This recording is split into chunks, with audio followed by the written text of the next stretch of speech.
Hi everyone! Welcome back to our channel. It's season 4 and we are at B Home. I'm Cindy, Mrs. B. I'm Mado, Mr. B. And you're watching Mr. and Mrs. B of Moss Design House. Woo!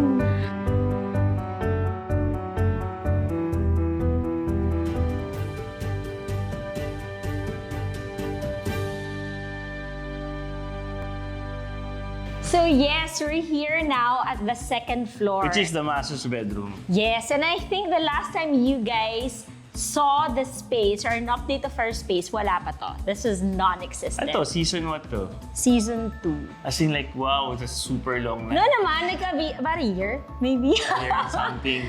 But yes, sa totoo lang, we're super delayed.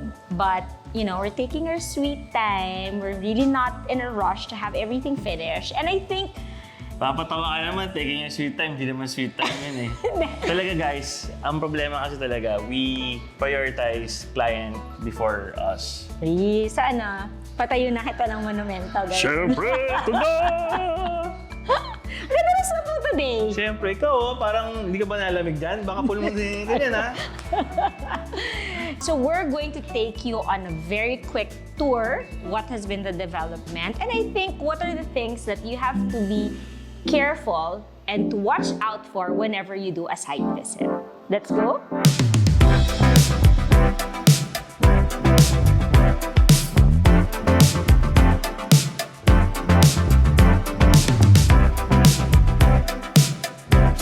Okay, guys. So this is what we do on a site meeting. So you usually start off with a roundtable discussion with everyone who's supposed to be involved in the project. So that's suppliers, engineers. We've done that kanina pa.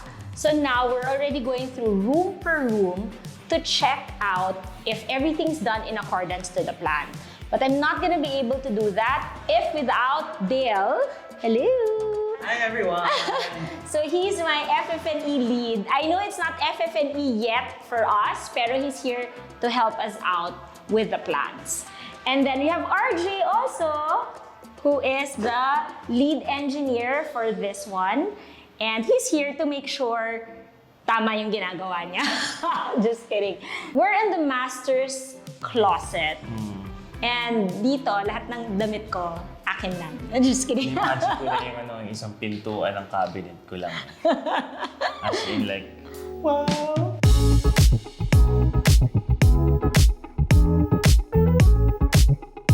Okay guys, so ito yung conflict with the engineering and interior designer tapos mechanical.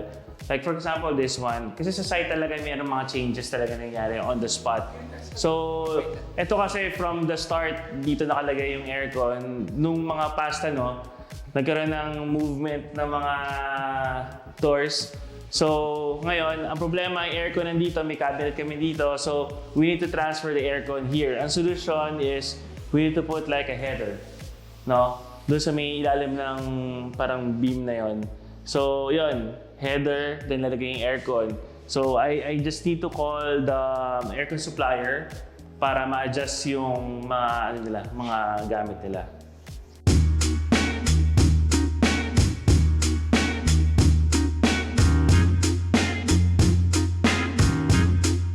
Okay, so we're here at the Master's T&B Suite. And we just have a few call-outs lang, which we checked naman na kanina. So RJ, like the door, kailangan na lang masundan ng plano.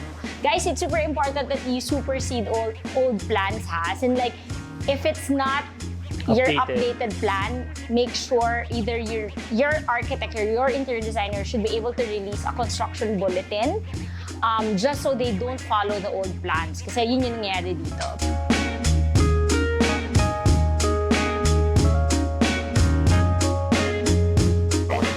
That's correct. Okay. Yeah. So it's important, guys, that whenever you when you plan for your toilet design and construction, make sure that you purchase them ahead of time.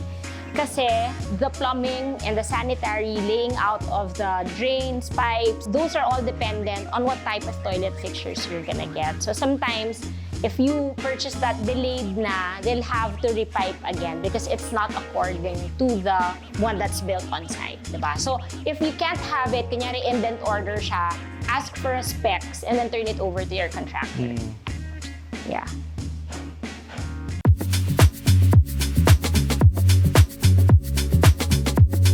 Okay, so we're here at the master bedroom and it's a 32 square meter space. We want to really make it as spacious as possible because we really came from a, I don't know, how many square meters is that? Parang 15 square meter space. So this is double the size of where we are staying now. Yeah. Things too that I just wanted to watch out for, ito, para kasing hindi pantay yung doors dun sa windows. I mean, things, again, in the middle of the construction, things were happening because, again, we're standing in as the interior designer and the owner. So, mas madali for us to say, like, wag baba mo to, Wala akit nang mo to, approval. wala nang approval, ganyan. But, Budget lang. we need to check kasi parang I need to have more light in the room. Okay. Remember, I really don't like things that are dark. Yeah, bakbak natin yan. Bakbak natin yan. Okay. Oh. Game. So,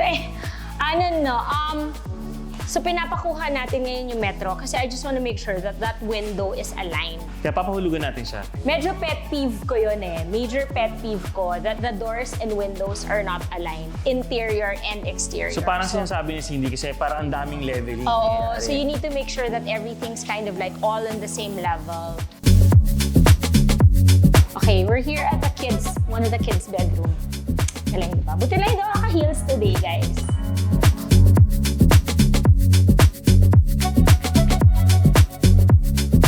Is it mga 1 meter na? Okay, for those of you who are asking, we're doing the switches here in a European height. So the other switches, diba, you see it's high. So this is European height. So kasi it's better. I mean, also my kids are, going to be here. So at least it's easier for them to reach up.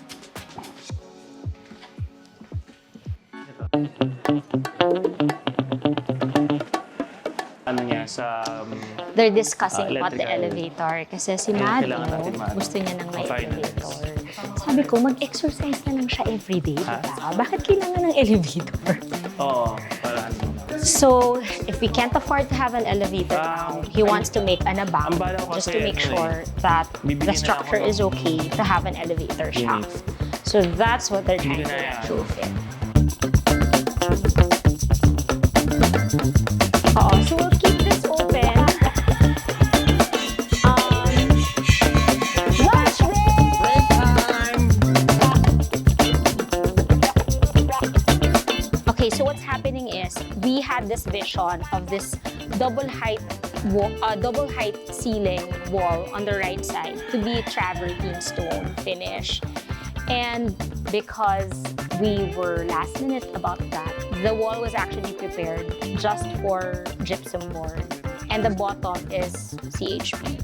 Now, hindi kaya ng weight nung travertine tile yung top part. So, it boils down to they're gonna request how much it is to change it into CHB, or I'm just going to do molding for this one.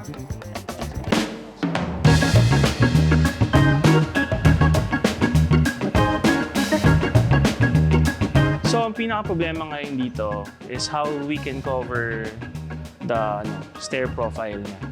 No?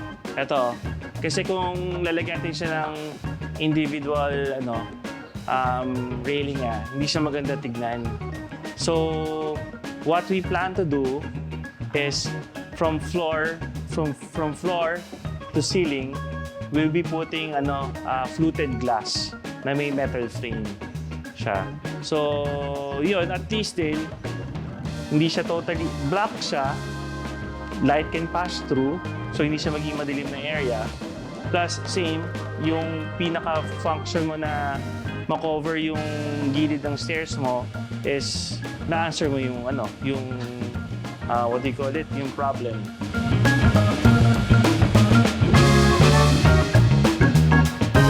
So we're done inspecting The ground level already. Yeah. And we're going to go down to the lower ground to check out the pool.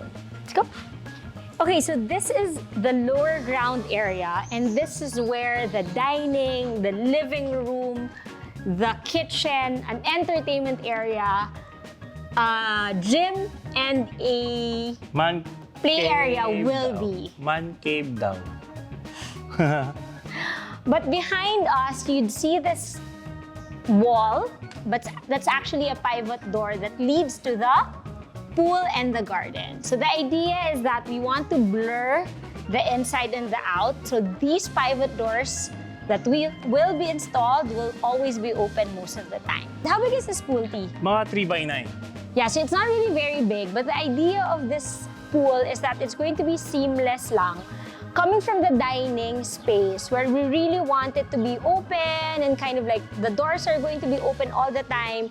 So the tiles from the dining up until the pool area is pretty much the same. So nag-change lang yan ng grip rating. So hindi na namin siya pinlan na mag-infinity kasi initially we wanted to do infinity. Kaya lang parang wala namang view. So I guess, you know, it's okay na we're just making it into this nice modern. Okay, so one of the features, not naman feature, no, but Yeah. I guess non-negotiable for us is that trench drain that we want it very thin, customized, and not the usual one that you see na parang wide and it has grills. Parang it's very modern, very clean. It goes Sleek. all the way here, very sleek.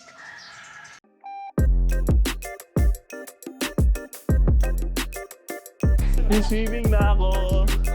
Swimming na. Swimming. Butterfly.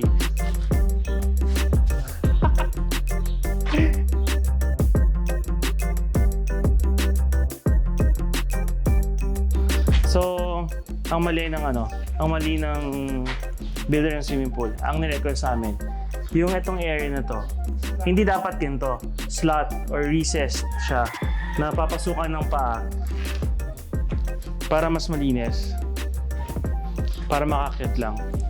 And the height of the mismong platform niya, masyadong mababa. Kailangan pa itong taasan pa ng at least siguro 10 inches, no, RJ? Mga ganyan. So, It needs to be 1 foot from the line of the water. from here. Here, di ba? Oo. 1 foot. Kitang-kita. Oh, The idea that we wanted to have for the stepper is that it's parang Recessed. embedded. They're like recessed strips that you kind of like just climb down. Para it's clean because it's not a very big pool, so I can really have a lot of the steps exposed. oh, tsaka hindi siya malalim na pool eh. And Parang it's not dipping really- pool or, yeah, di ba? Yeah, it's really just only for. So that's it, guys. Thank you for joining us in this mini site visit tour in Be Home. Ang daming nangyari kanina.